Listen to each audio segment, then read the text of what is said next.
Hello, and welcome back to Umineko When They Cry. This is episode 29, I believe. And, before we start, I would like to say two things. One, I've recently become aware of the reimagining of the term LARPing, regarding pretending to be into things that you aren't. And apparently according to one person at least, Umineko is the easiest game to, or I think they refer to it as an anime actually, to LARP.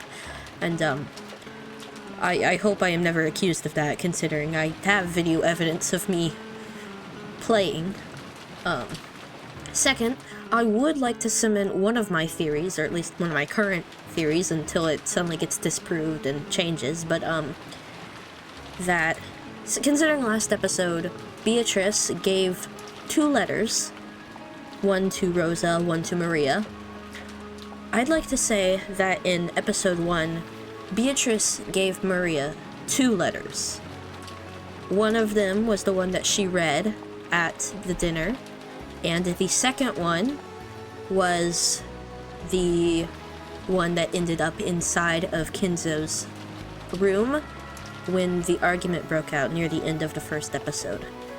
I don't know how accurate these are, but I do believe that is what happened, because I see no reason as to why Beatrice would suddenly give out 2 letters instead of the seemingly one that she gave Maria in episode 1.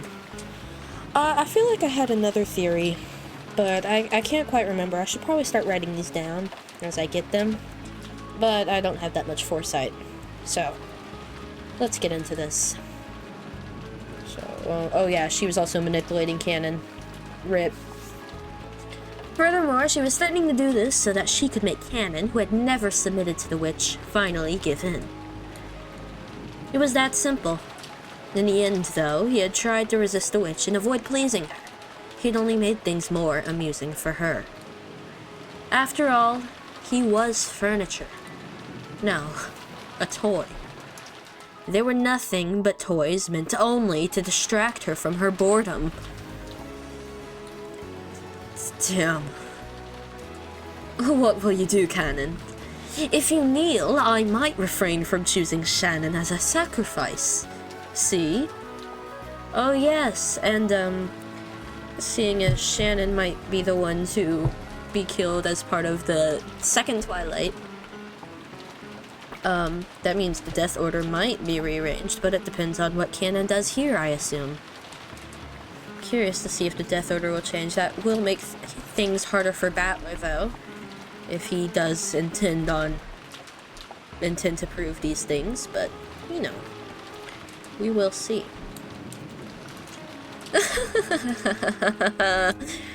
I've always wanted to make a toy like you surrender someday. Hey, you already played this game with Battler.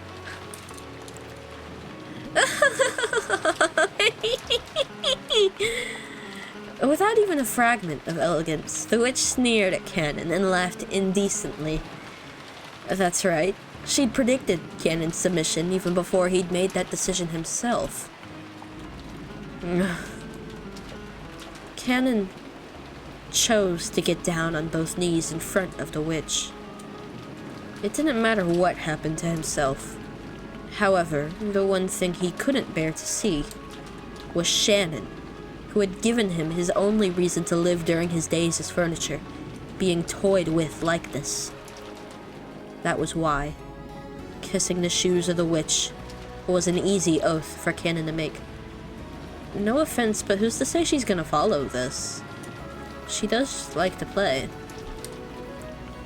When his quivering lips actually touched the witch's shoe, Beatrice let a look of ecstasy rise to her face, then laughed with a voice filled to bursting. At that moment, the witch, who had grown bored of life after 1,000 years, was completely filled with the evil emotion that she lived for. Oh, and I did find out that, that the design and the character menu was read the entire episode, unfortunately. So maybe it changes between episodes, or maybe it was yellow at the beginning of the episode, and I just didn't realize when it changed. Because I don't have as much reason to check the character menu like I used to, with characters being introduced and whatnot. When lunch ended, the relatives moved to the parlor. Rosa had brought a high-class brand of black tea from a famous store in Ginza. That had been served, and the parlor was filled with a pleasant aroma. Has she brought up Beatrice at all? Since the children were there too, the adults tried to interact like normal relatives on the surface, talking peacefully about recent events and how their children were growing up. It had started raining, so the children couldn't do anything but sit here like this, watching TV, unable to go outside. Yes, because the rain started earlier this time. Last time, they got to have lunch and then go to the beach before the rain started. So that is a change of events. This is gonna mix things up. Maria was apparently a TV kid. God. Modern-day Maria would be an iPad kid. And she kept watching a boring daytime program without getting bored, giggling all by herself. At first, Battler joined in, seeming to deepen his relationship with Maria, but he had gotten up early that morning and was gradually hit by a wave of drowsiness. Ugh. Oh, that's a big yawn. Did you get up really early this morning? If only we had a narration that would have said the same thing. That'd be funny. Well, something like that. Now that all the tension's gone, I've started getting sleepy while listening to the sound of the rain. Tension? You call out freaking out like that tension? At least it is for me. Battler gave another great yawn and slowly lay down on the sofa. He really did look tired. And George and the others had tried talking to him, thinking it was a sign of boredom, but when they realized he really was sleepy, they decided to let him be. Battler's the type of guy to game until like 4 in the morning and then just be really tired all day. Like, God, he'd play like Rainbow Six or something. Stay up all night. My. They say that if you lie down right after eating, it'll become a mackerel. What is her with mackerels? Stop kidding around. Goda-san said we'd be having calf steak tonight. That'd make it mackerel steak. Kumasawa-san. He looks pretty tired. Could you get him a blanket? Only if you pay me. Here you go. Oh, she just had one at the ready. Kumasawa brought a blanket over from the shelf. The large parlor wasn't cold, but the air had gotten a little chilly. It wasn't cold, but it was chilly. So when Battler took the blanket, he immediately wrapped himself in it like a turtle. God. He's kind of me, for real. And I hate to say that, but he's a goofy guy. I'll let him have that. He's a goofy guy. You really were sleepy. When would you like to wake up? I'll wake you. Well, isn't that nice, George? Nah, can't say I've got any particular requests. You can wake me up if you need something from me. And if you don't, just let me sleep forever. Night. So, actually, not even afternoon yet, but... Or maybe it is afternoon. I can't remember what the clock said. Who? Battler sleeping? A nap? A nap? I'll do it too. Hey, Maria. Battler's sleepy, so you've got to leave him alone. Kumasawa-san, could you give us another blanket? It is doubtful whether Maria actually or really wanted to take a nap. She probably saw Battler wrapped up in a blanket and wanted to do the same. When she received the blanket from Kumasawa, she joyfully wrapped herself in it and set up camp again in front of the TV. Sheesh. And just when we'd finally gathered all the cousins together after 6 years, the one cousin we haven't seen decides to pass out over there on the couch. This guy doesn't have a clue that he's the main guest of this family conference, does he? Well, Not quite. Not quite. We have another one. You don't know that yet, but we do have another one who's slightly more important. Oh. I can still hear you. We took it easy eating lunch, and there's even a typhoon and rain outside now. Oh, we had lunch already. Okay, good to know. Since I've got nothing to do, that means it isn't my turn yet. I wonder about that. If you have a passive attitude like that and never do anything unless something else happens, your life will be pretty boring, right? No, that's not what I mean. How should I put it? At times like this, I like to think about it this way. It isn't my turn. If this were a play, it wouldn't be my turn to go on stage. So the best thing to do is stay on the wings of the stage. Actually, you shouldn't do that. Because then you block the actors who actually need to go on the stage. Speaking from experience, that or the crew that really needs to go on stage to do a set change. Ha ha ha.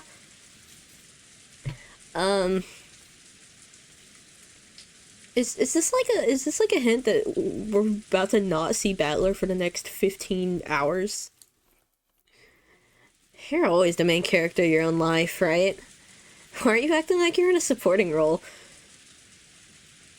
Are we trying to make a meta joke? Is this... Are we making a joke right now? Are we joking? You've got to move forward by yourself and get up on the stage. That's not what I mean. I'm trying to say it's not my turn yet. Ugh. Sorry, I'm sleepy and my mind's a mess. Give me a break. I don't think I say that when I'm tired. No kidding. You're so sleepy you're spouting nonsense. Let's leave him be for now. Hey, I can't let him get away with saying crap like that. You're always the main character in your own life. I've got serious issues with what Battler's saying. He's just half asleep. Don't take him too seriously. And for that matter, don't take him too seriously any other time. It's just that lack of guts. You know, not wanting to go on stage just because you think you can't be the main character. Well, no, actually, you can't be on stage the entire time. You do know that, right? Like, unless you're a really important character, I mean, yes, there's shows with few people, and most of them spend all their time on stage. I can think of a few, actually. But there are times when you kind of just need to be a supporting role and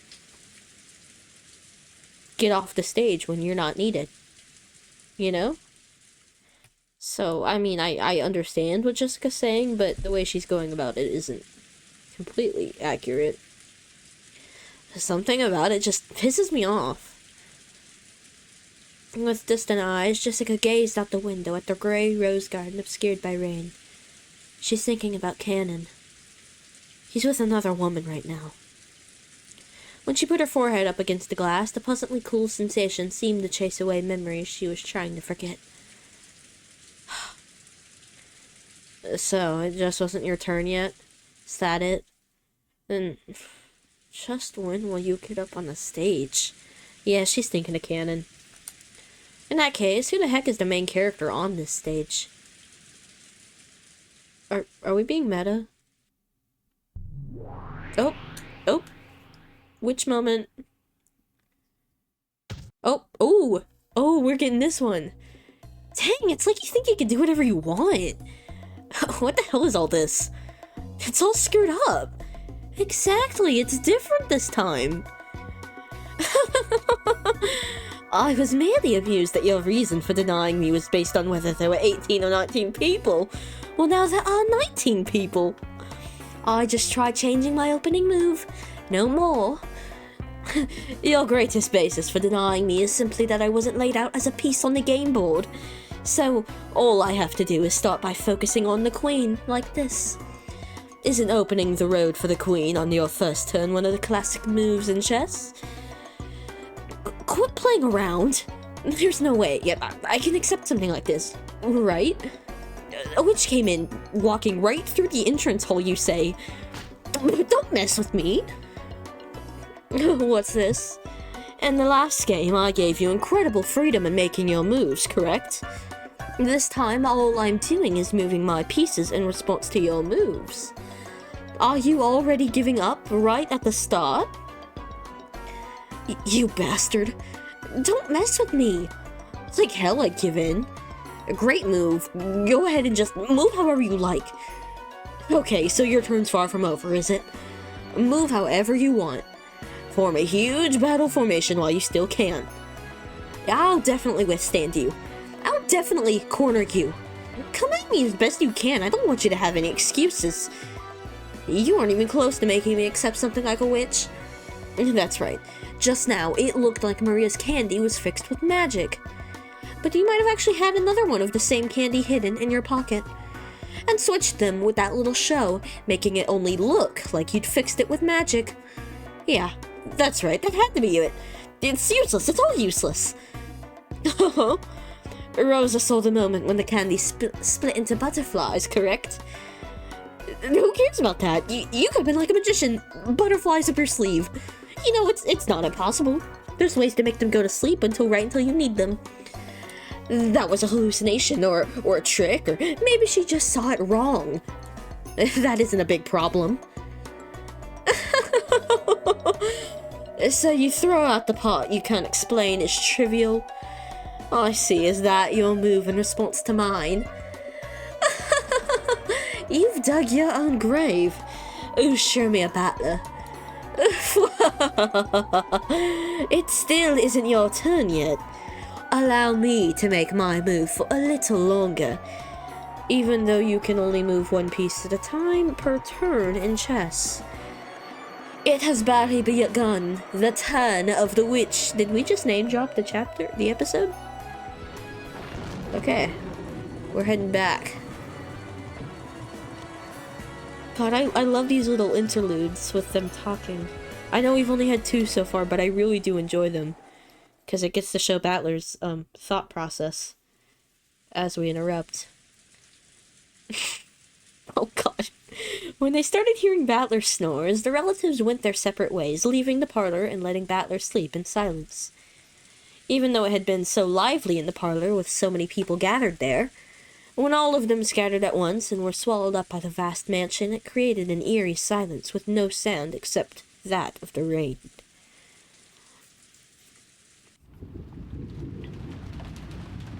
Yes, there is rain. Hey, it's Rudolph, my guy! Nope. I haven't met a person like that even once. Umineko. I haven't met them. Kiri-san, is that true? Even I only greeted her briefly when she came into the entrance hall. Oh, we're talking about Beatrice. She looked like she was a bit over 20. I told her my name, but she didn't tell me hers. She was being guided by Genji-san, and I saw her go up to the 2nd floor. So it'd probably be faster to find Genji and ask him directly. Still, what a strange turn. The mystery woman had spoken to Kiri. Without naming herself, she'd sneered that Kiri should have had a vague idea as to her identity. That brought someone to mind. And then there was her look-alike, the witch in the portrait. Oh, yep, so did we actually change the portrait? Has the portrait adjusted? Was this person trying to say she was the witch of the portrait herself? I realized she was probably laughing at me for that reason. Even though it was our first meeting, she spoke as though she knew I'm your second wife. Umineko, you really don't know anyone like that? You talk too much. Oh, I don't know, I did Beatrice's voice. You talk too much. Okay, I'm stuck in the British. It's been... Okay, hold on. I got this, guys. I've never seen such a blonde woman like that go in or out of this mansion. That kind of thing doesn't matter. The problem's what happens if that woman starts calling herself Beatrice. She starts calling herself the manager of father's assets. Or maybe she plans to call herself his mistress's daughter and demand that she get a share of his inheritance. Either way, we've had one heck of a joker slipped into the deck. Did Nissan bring her here? Or did Father? This is bad. We thought we could manage something if we could corner an Iki in our talks. But this takes us back to square one. I don't know what kind of schemes you've been making when I'm not around here, but it looks like we've been given a little time to form a counter-strategy. Yeah. Better to have some time to prepare than to have that blonde-haired Nichan suddenly appear at the dinner table and scare the shit out of us. Until we know why she's appeared, there's a limit to the kinds of counters we can make. What could she be after? Isn't it obvious? She's going to claim that she's the rightful heir to Father's inheritance. Father is still captivated by Beatrice. If he had a daughter with her, you can bet that he'd want to leave all of his fortune to her. She might even thrust some strange will in front of us. If we take it to court, we could probably claim a quarter of a half of it. But it'll probably be impossible to divvy out the inheritance until that's settled. We can't have that. I can't, and neither can you, Rudolph. And the same goes for Rosa, right? Each one of us needs to gather money quickly for our own reasons. It's our biggest weak point. So, what are they after? Kiri, can you guess? And this is all news to me, but it sounds like we're starting from the premise that we've gotten an urgent need to collect money, right? Kiri-san. In a man's business, you sometimes need the funding when you're on the offensive. Please understand that. What's this, Rudolph? You didn't tell Kiri-san about it? Sorry, I wasn't really hiding it. Actually, it was kinda... It's alright. If you decided this wasn't something you needed to tell me about, I won't press you about it right here. What's more important is finding out what this Golden Witch is after, right? You know, I really like Kiri-san. She is actually the one who makes the most sense here. She has done everything right, and she got nerfed so hard last episode. God, can we replace Rosa with, or Kiri with Rosa in this death timeline? Yeah. Now that you know what we know, can you see how the enemy might come at us? Rudolph had a certain measure of trust in Kiri's unique thinking technique, chessboard thinking. Of course, it didn't give him any more peace of mind than fortune-telling, but every time Rudolph was polishing up some important strategy, he'd give a great deal of thought to Kiri's advice. For a while, Kiri pressed her finger against her forehead, considering.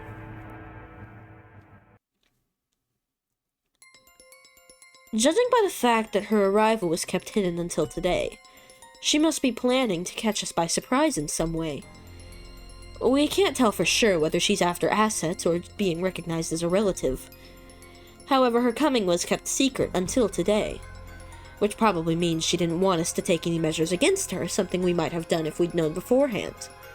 So her goal is probably something that could be hindered if we were to take measures against her. Understand? I get it. So if she had a will that Father had already written, or something that could prove that she's a blood relative, if she had some unshakable, rock-solid proof like that, you'd think she'd announce it beforehand. That's right. On the contrary, since we're in a position to doubt her, she shouldn't have brought a lawyer, or she should have brought a lawyer or an expert and thrust some completely undeniable proof before us. If she could. So the mere fact that she's launching a surprise attack shows that our foe can't win with a frontal assault. Makes sense. If a trump card can win no matter what, it's best to play it out in the open. If you play it in a roundabout way, it might end up weakening its impact. Skipping to the conclusion, we can probably expect to be faced with some huge surprise. Something related either directly or indirectly to the inheritance problem that's on everyone's minds. Our opponent probably plans to overawe us simply by the impact of this shock. However, no matter how great the impact might be, it cannot be absolute. In other words, we have enough leeway to take advantage of this. You've really got brains. Even understanding just this much is really reassuring. In other words, you're telling us not to get sucked into our opponent's pace. In the end, it's an extremely simple conclusion. No matter what our opponent brings up, we should deal with it calmly without rushing things. This is just the very first step in the art of negotiation. You really can't say you've predicted your opponent's thoughts with just this. Come on, just like usual, that was pretty good. And now that we know we've got a little leeway to attack, it helps us relax a bit. What we don't know is how she's connected to Krasny-san. Will it be a surprise for Krasny-san too, or was he actually the one who called her here in the first place? If it's the latter, that might make things very troublesome.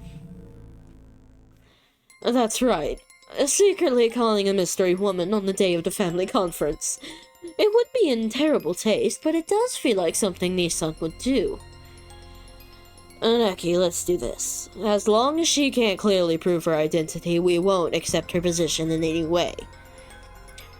That would be for the best. Already, she's refused to introduce herself to Kiri-san. We can't let our conference be disturbed by the statements of some unknown woman. She might even show us proof that she's a blood relative. She can prove father's blood runs through her veins, like with a maternity record document. There's nothing we can do. It's always possible to suspect that physical evidence has been faked, and even if it's real, in order to prove that person in the documents is the person we see, we'd need to check their condition at the hospital. At the very least, it'd be impossible to prove that now on Rokenjima. You're right. So in other words, it's something like this. No matter what's shown to us now on Rokenjima, it can't be accepted as truth.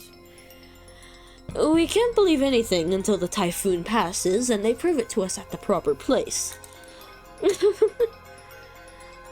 Spotting all kinds of holes and stuff like this is Aneki's specialty. We'll be counting on you. Are you joking? You'll be helping too. We need the money. We need it quickly and a large sum. Our fates are all tied together in this.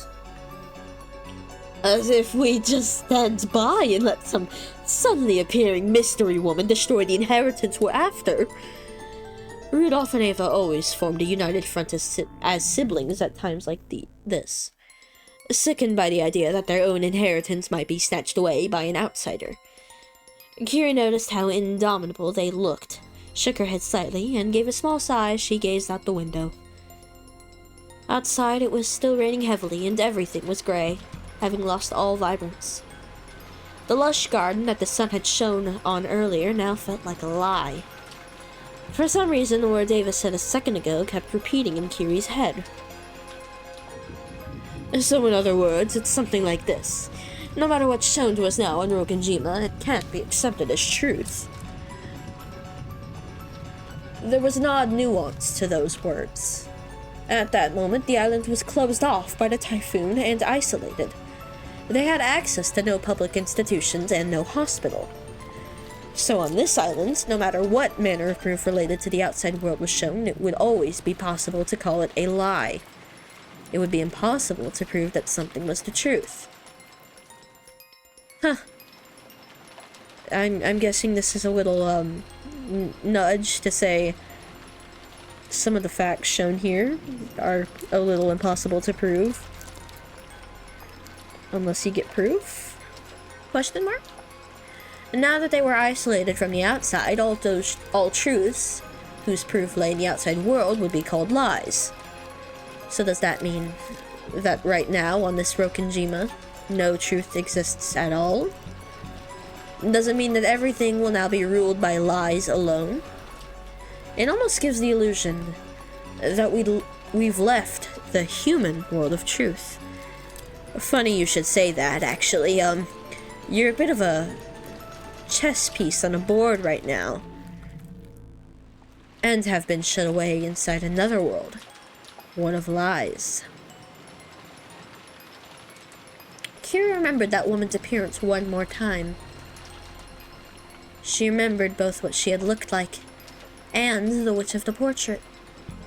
On this island, which has been cut off from the world of humans and shut away in the world of non-humans, a non-human being has come to visit.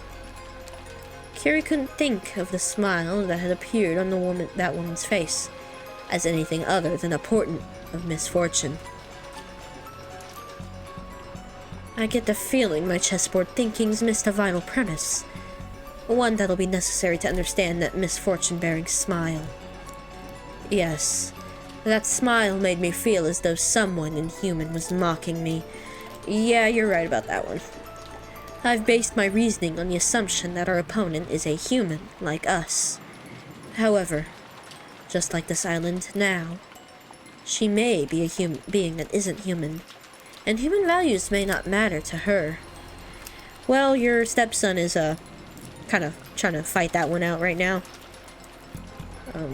Or at least base world stepson. I don't know about this world stepson. He's kind of passed out on a couch. If that's true, all of our reasoning is useless. For what reason has the witch been invited here today? Only one thing is certain. Now, in this instant, she's staying somewhere in this vast mansion. Yeah, she's on the second floor in the VIP room. Can we go there? Oh, no, stay away from her, please! Get away from her! Maria, around lunchtime today, we met her outside, right? A woman. Who was she? Who? I said it over and over. Beatrice. Maria, did you ever meet Beatrice before that? Who? I met her every year. Every year? In this mansion on Rokenjima? Who? I don't know what it means. Is that true? Yes. How long have you been meeting her? How many years ago did it start? Who? I don't know. You don't know? What do you mean? Was it last year? 2 years ago? Longer than that. Who? Rosa was astonished. Only the Ushirmiya family mansion existed on this island, so there couldn't have been any humans other than themselves here. And yet, Maria said she'd been meeting with this suspicious woman every year during the family conference. If what Maria said was the truth, then that strange woman called Beatrice had been at the family conference every year. That's insane. Is Maria saying that eerie woman was at the family conference every year and none of us ever noticed it? Even though Rosa had just met the woman herself a couple of hours ago in the rose garden, she was overcome with a strange emotion that told her not to accept that existence. What in the world did I meet with earlier today in the rose garden as the typhoon grew near and the winds roared? Maria, you said you've met with her every year. What do you two do when you meet? We sing songs and learn magic. And I learned how to draw magic circles. Really? That's incredible. Maria, you often draw scribbles, I mean, magic circles in your notebook, right? Did she teach you that too? You know what? Beatrice drew examples to teach me. Come on, look! Maria joyfully fished around in her handbag. Then she drew out a single notebook and began opening to that page. Most of the pages were covered with drawings that were literally scribbles. All of them were occult-like things, and while it might sound rude to Maria, who was joyfully flipping through the pages, they were all creepy. Look, here! Beatrice drew it! Oh, hey, I know those! Those are awful familiar. Each one of the pages in the group Maria opened to had an eerie magic circle. Furthermore, at a glance, Rosa could see that Maria hadn't drawn them. The strength of the strokes, the thickness of the lines, how clean the shape was. By itself, it wasn't enough to guess the background of the person who had written it. But it was enough for Rosa to be sure that it was someone older than Maria. Rosa had to accept it now. There really was a person on this Rokkenjima that she herself hadn't known existed until now. And this person had come to the family conference every year to play with Maria. Maria, does the witch Beatrice live here? Or does she live outside the islands like us? Beatrice is the witch of Rokkenjima, so she lives on this island. So you're saying she's on the island even on days when it isn't the family conference, right? I don't know what "oo" means. Yes or no? Yes. Who? What's in the... What in the... I can't believe it. I can't believe it. How long has this unknown witch been living on this island? I used to live on this island. I lived on this island, passing the time in the mansion in the Rose Garden. And even so, I never encountered a witch like that, right?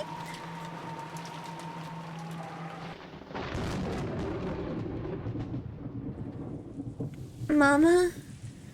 Mama? What's wrong? Mama? My head hurts. I was probably getting a little mixed up with my memories from when I was a young girl. When I was young, I was terrified of the witch, unlike Maria. So for me, the name Beatrice was a synonym for terror.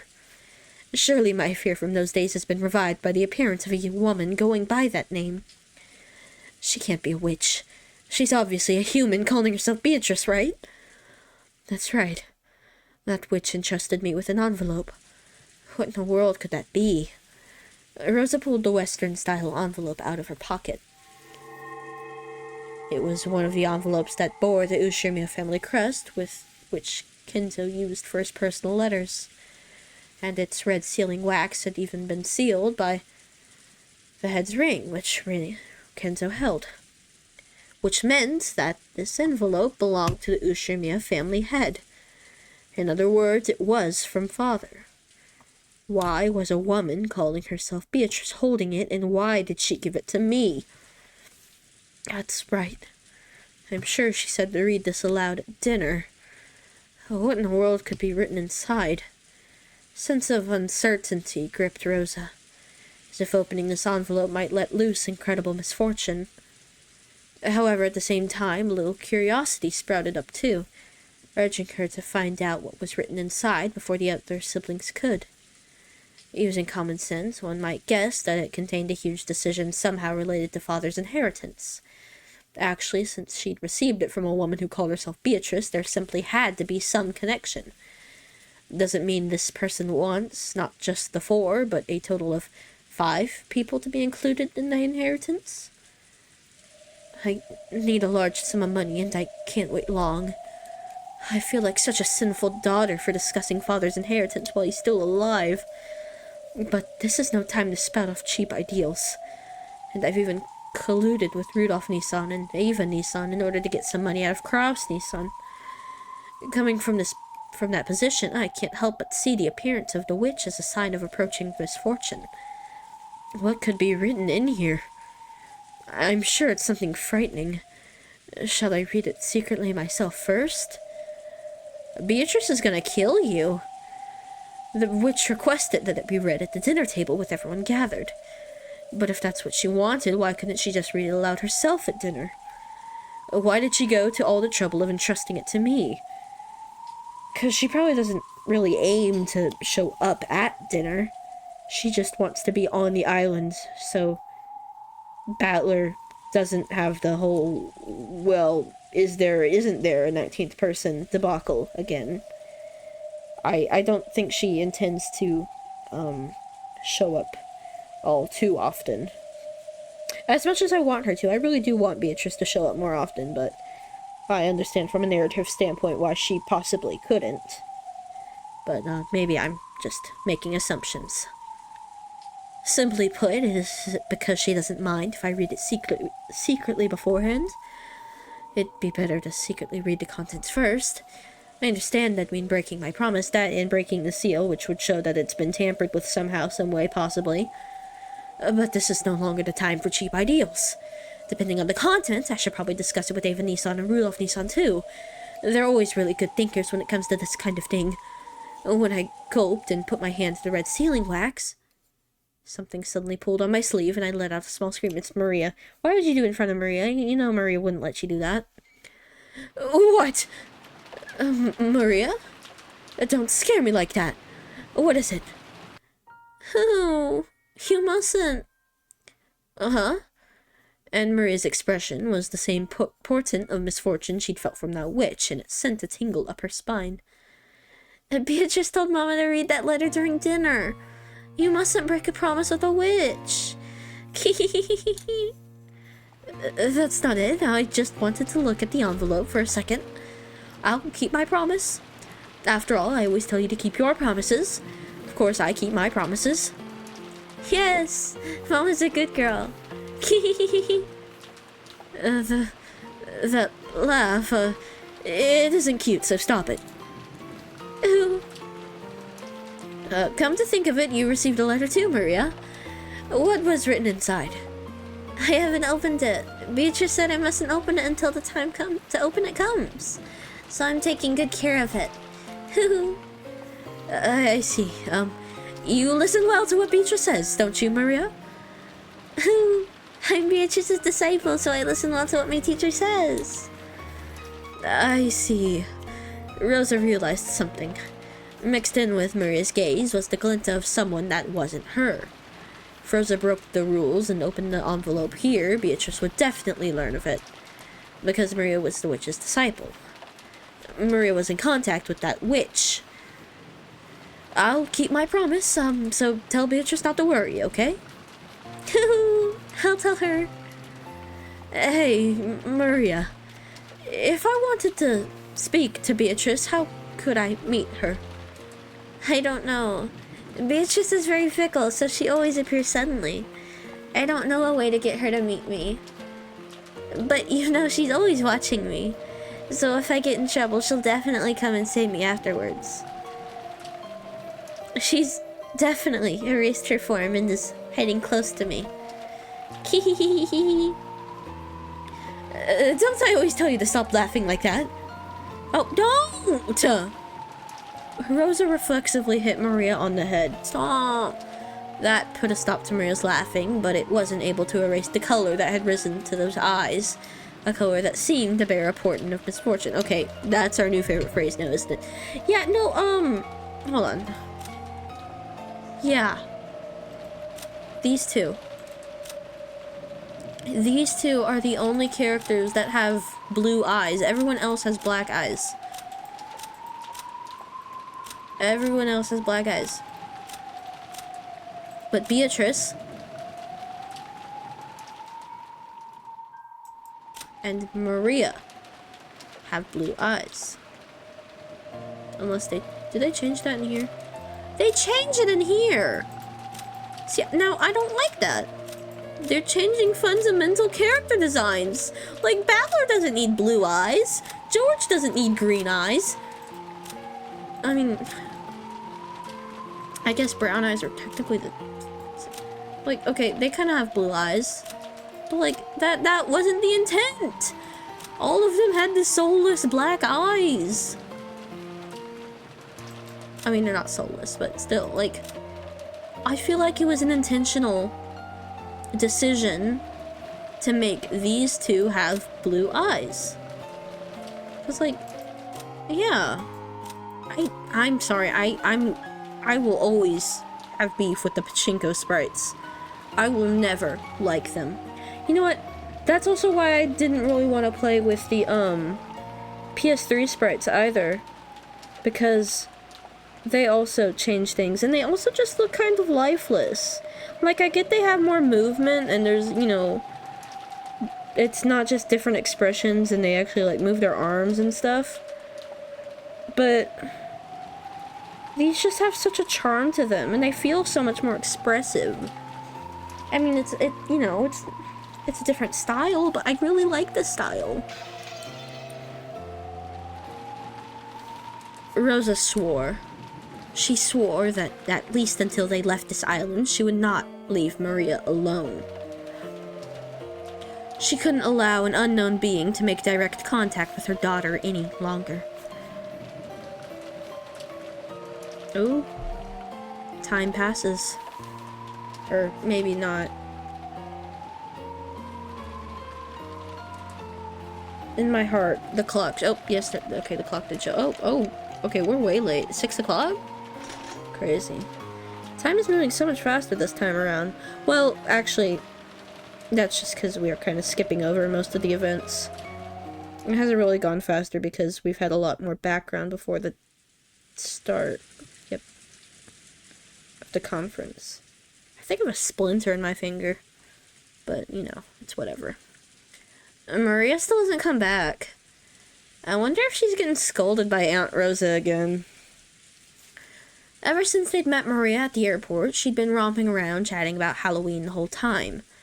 But maybe she'd cut loose a little too much, acting a little too boisterous on the plane, on the boat, and during lunch, because Rosa had cautioned her several times. At times like that, Aunt Rosa tended not to scold her much in front of people. More often, she would take Maria aside and scold her alone. So, since Maria had been called off somewhere, they figured she must be getting scolded. When they looked at the clock, they realized it was almost 6 o'clock. Of course, they couldn't imagine she'd been getting scolded all this time. Maybe it was time for some anime she watched every week to start. She probably hadn't left the mansion's parlor. Maybe Battler-sama woke up and they've been playing together. After all, Maria-chan thinks of Battler-kun as a new friend. She must have had a lot of fun when she played Halloween with Battler-kun at the airport. How do you play Halloween? Was it just the trick-or-treat? Was that playing Halloween? Yeah, I have a splinter in my finger. Youch. Battler looked like he was having a lot of fun himself. Maybe he's gotten big, but he hasn't changed a bit. That's true. I get the feeling Battler-sama was gracious enough to remain as he was 6 years ago. Shannon, do you remember what he was like then? Yes, because he was, well, very energetic. I also remember the four of us playing together 6 years ago. Shannon acted a lot like a big sister back then. That's right. I get the feeling she was even more dependable than she is now. Big sister? She's younger than Battler and Jessica, is she not? Back then, I didn't truly understand my place, so I did quite a few rude things. Don't worry about understanding your place in that sense. When you're on the job is one thing, but when you're taking your break in with us, like now, I'd rather you stay and be friendly, just like the old days. That's right. There's nothing wrong with acting differently, depending on whether you're the servant Shannon or off-duty Sayo. You aren't a slave, you're just working as a servant, right? I think of you, Shannon, no, Sayo, as my oldest friend. Thank you very much, milady. It seemed that Shannon understood the hidden meaning behind Jessica's words. After all, she'd heard a bit about Jessica and Cannon's history from both of them. Apparently, George had heard something of that history, too. He walked towards the window and looked up at the darkening, rainy sky. Cannon may still be childish in some ways, but I think he's starting to grow a bit in his way of thinking. Well, come on, quit it already. Well, I guess I let myself get swept away by the mood once or twice. After watching you two, I might have gotten a bit jealous, feeling I was getting left behind. But forget about me. More importantly, how's it going between you two? Looks like it's going pretty good, huh? I wonder... Yes, it's going very well. Shannon was lost for words, her face red, while George answered brightly and immediately. That carefree attitude made it easy to see that the relationship was proceeding so perfectly it'd make anyone envious. Dang, I'm jealous. So does that mean Shannon's gonna resign and have a party soon? I wonder... Oh, there's a good question. I wonder what she'll say. George laughed teasingly as though pressing Shannon for an answer. It was probably the way they usually flirted when they were alone. Jessica could only smile bitterly and say, yes, thank you, that's enough. I have a dream. Yes? I don't just mean some ambition to become the leader of my own domain and business. I also dream of building a happy family together with a partner I can spend my life with. I want 2 kids at the very least. It'd be nice to be able to do some sports as a whole family. And many more things besides that.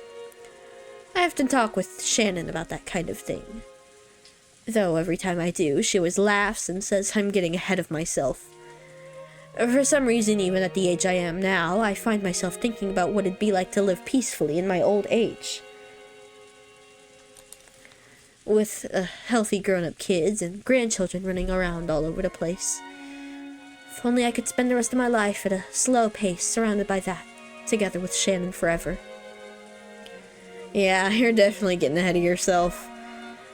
But how should I say it? It sounds like you, George, my son. Being surrounded by a family like that would probably be so wonderful. The ideal family I've painted in my mind is something like that. To Shannon, who'd been raised in an orphanage, that harmonious image of a family was probably something to be yearned for. And George, who had made an absolute promise to grant that wish for her, may truly have been a fitting person for her to spend her life with. To Jessica, Shannon was a precious friend. George was surely the one most fit to entrust that friend's future to. Well, I don't want to throw cold water on you guys, but Uncle Hideyoshi aside, what are you gonna do about Aunt Ava? Won't it be pretty tough to win her over? Oh, why would you bring that up? Don't worry about my mom. There's no reason for anyone to worry about something like that. No one but me gets any say in who I choose to be my partner. See, my mom's a woman. She doesn't really get to talk about this kind of stuff. I will bring Shannon happiness. Whose permission do I need for that? Whoa. George Nissan, that was cool. I can't believe you can say stuff that embarrassing out loud. I don't remember you ever being that kind of character in the past. As they say, if you don't see a boy for 3 days, you should watch him closely. I'd grow as much as anyone. I intend to study more and more and grow to be the man Shannon deserves, and the one who can bring her happiness. Maybe even George realized how embarrassing the words coming out of his mouth were. His face turned very slightly red, and he scratched his head. George-san, it's okay. I'm sure Mother will be difficult, but you can leave that to me. You'll see. I'll make all the relatives accept you as my partner. Awesome. I'm jealous of you, Shannon. Seriously, can you tell your brother? Can you please tell your brother to get his head? I'm very grateful that you're willing to go so far. Come to think of it, I'm starting to feel like a third wheel here. Maybe I'd better leave, huh? As Jessica rose with a forced smile from the bed she'd been sitting on, the phone rang. Before Jessica picked up the receiver, wondering what this could be about, Shannon looked at the clock and jumped. Apparently she'd spent too much time on her break. I'm sorry. I forgot it was time for work. Then if you'll excuse me. At the same time Jessica picked up the phone, Shannon began dashing out of the room. I should have like a dash counter or something. There's this one YouTuber I like who has a sewer counter. So every time if a in a video game that he's playing, there's a sewer level. There's a counter that shows up on screen saying how many sewers that have ever been brought up in his videos. Funny things. Ah, Shannon. Again, the usual time at the usual place. Yes. Excuse me. Hello, it's Jessica. Genji-san. Yeah, Shannon's going back to you guys now. We held her up, so please don't scold her. Yeah, yes. I see. So it's almost time for them to get ready for dinner.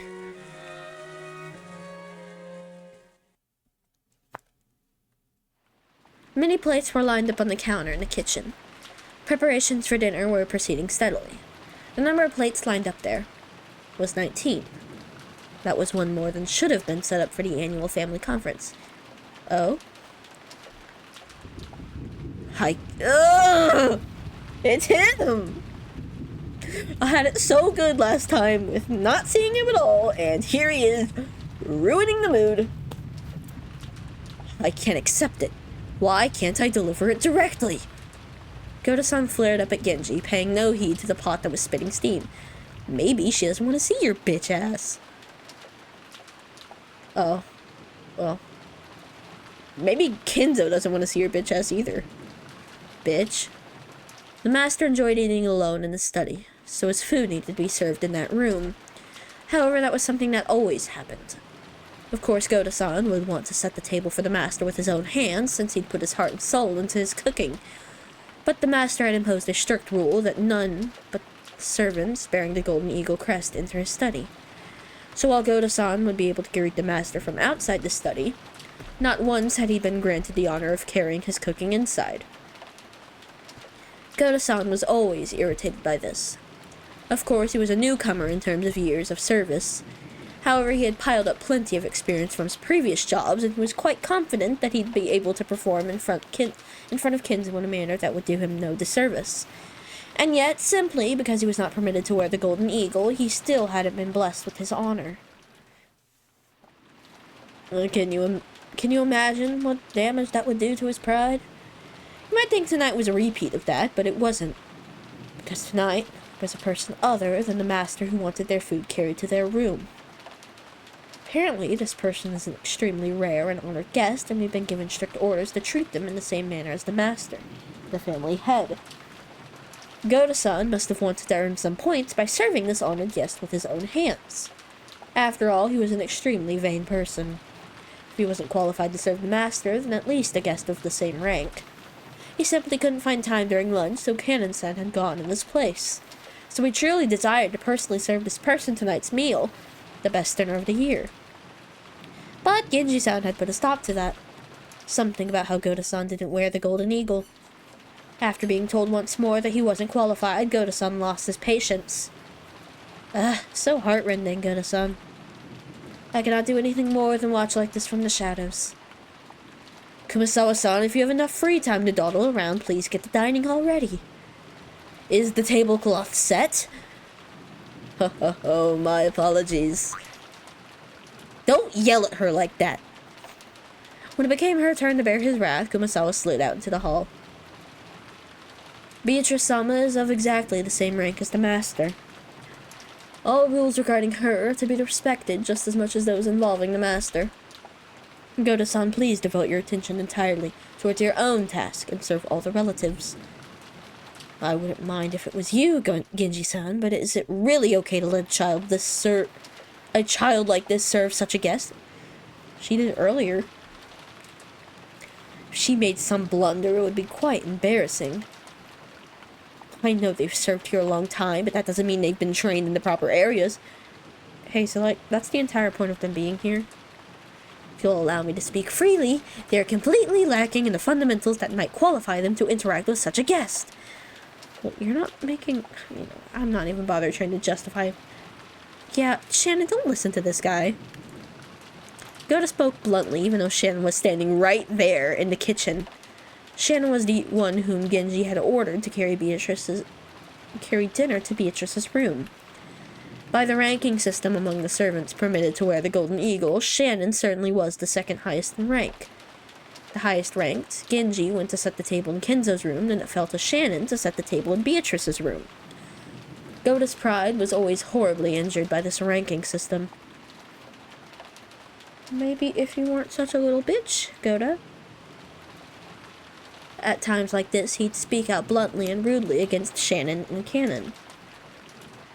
Goda kept raising examples of each of Shannon's failures until now, making a ruckus about how she couldn't do this or was terrible at that. Shannon, who listened to this with her head hung in shame, heard Cannon's voice from behind her. Cannon had been leaning against the wall in the hallway near the kitchen entrance, a blind spot from the inside, and had been listening to all of this.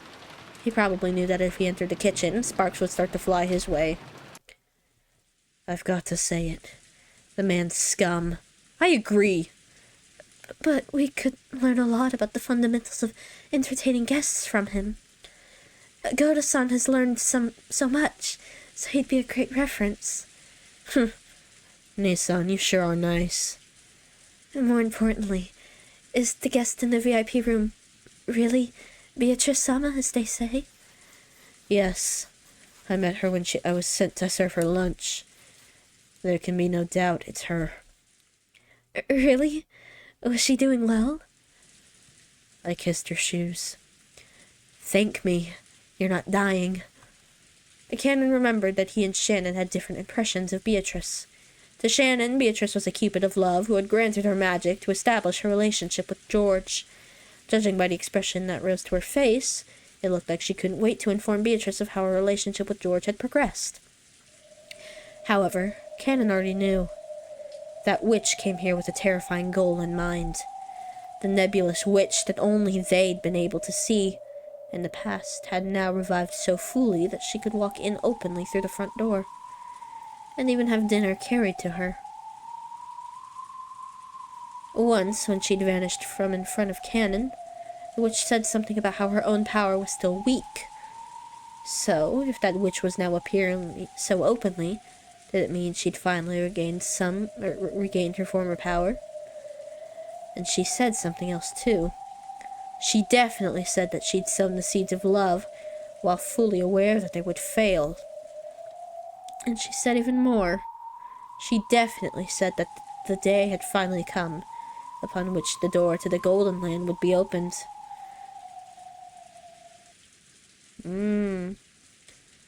Shannon. She's planning to hold some bizarre ceremony with the Master, and you can bet it'll be something horrible to imagine.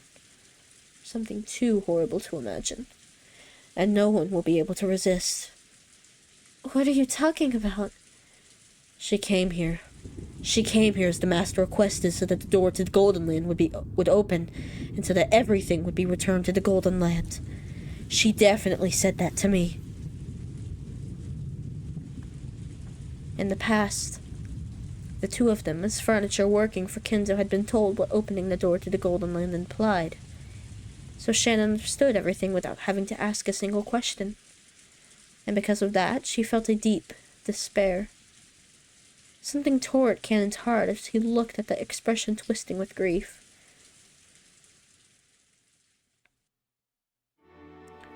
How could...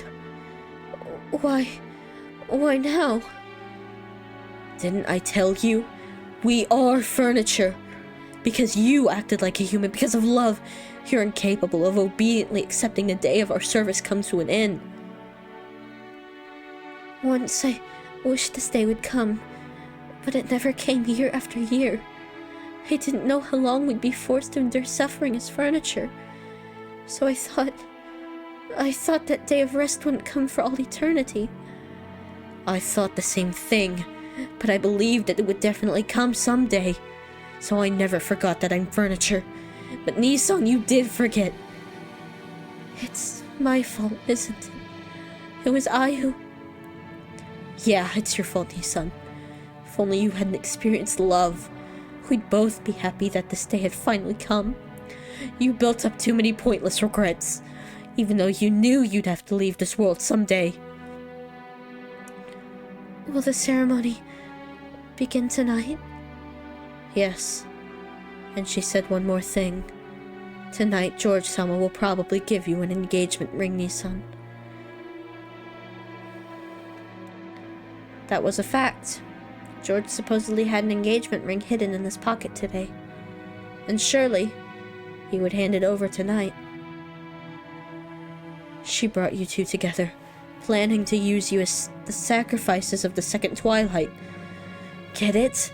She tempted you and took advantage of you. I see. I never thought of that.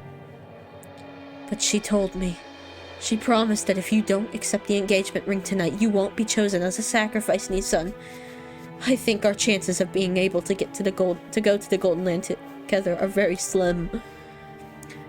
There will be 13 sacrifices. Only 5 will be left alive. The chances of us being a part of that group are tiny.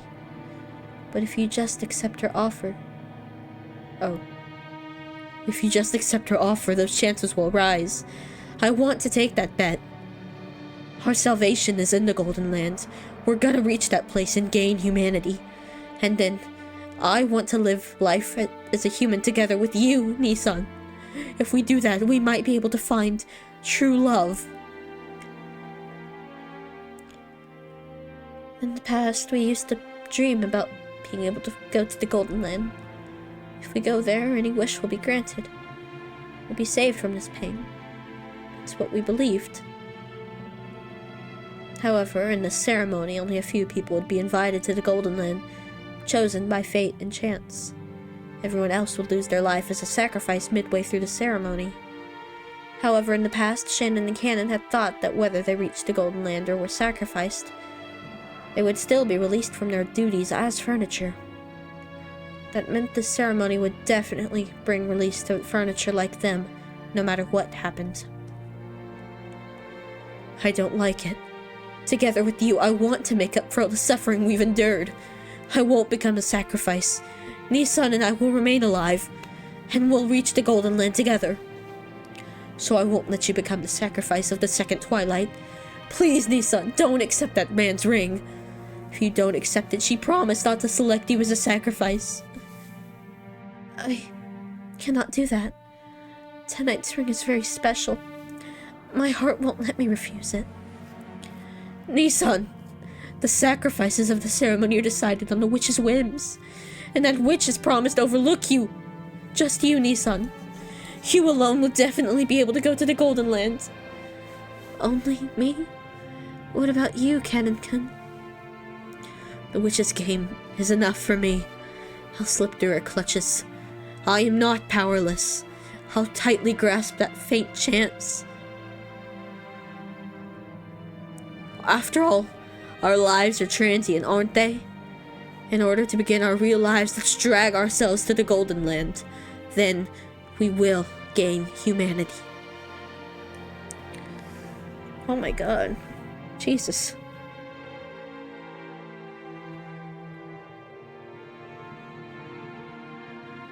Yeah, okay, I think that's, well, one, I think that's a good place to stop, and two, God, the stakes are higher than ever, are they not? Oh my god, I'm just, oh my god.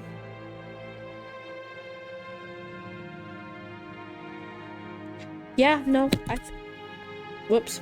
I think this is a good place to end off for today. Things are definitely going to, go to hell next time, I'm sure. Jesus, I'm sorry, this is gonna be a tough one. Oh my god, Shannon, Cannon, guys! Come on, guys, please! I worry for them. Yeah, things are different. I wonder if Rosa is actually going to open the letter. I wonder if there's going to be a confrontation with Kraus. And, probably see more Beatrice next time too, huh? Well, thank you all for watching today. I hope you enjoyed, and I will see you all next time. Bye!